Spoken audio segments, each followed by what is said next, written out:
На сегодняшний день у нас... Бүгінгі күнде біздің районда 138 кебітті аракі продукциясы сатыла, барысы да егайысқа тұташтырылған, егайыс аша ішлейбіз. Легал жетіштірілген арақыны гына сату, составында спирт болған yolgan исерткіш ішімліклеріне әйләнішке кіртмеу бойынша Нұрлат районында өткен елда күлемлі іштер башқарылған. Мобильные группы совместно с... Район башқарма комитеті ішкі ішлер бөлігі Дәулет алкоголь инспекциясы білен бірлікте ұйыштырылған мобиль түркім көптірлі шаралар өткерді.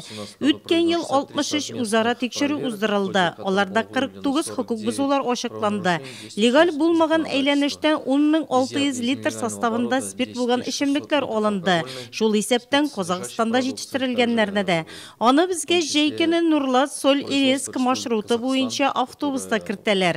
Бу вакытта менә шул Казакстан аракысы кертелә башлыйда инде. Салынган штрафлар размеры 400 мең сум күләмендә, бу 12 ай ишендә. Һәм ул 16 елга караганда күбрәк. Общий размер наложен штраф у нас. Шул айда Татарстан Республикасы буенча легал булмаган аракыны куллану нәтиҗәсендә агуланучылар күзәтелә, эшкечелек белән авыручылар орта. Алкоголь продукциясын җитештерү һәм әйләнештә йөртүгә контрольлек агымдагы елда да көчле булачак. Киңәшмәнең район күләмендәгесен дәвам итеп Равил Кузеров авыл җирлекләре башлыклары җаваплы затлар алдына конкрет бурычлар куйды. Взять себе задачу на первое полугодие сейчас.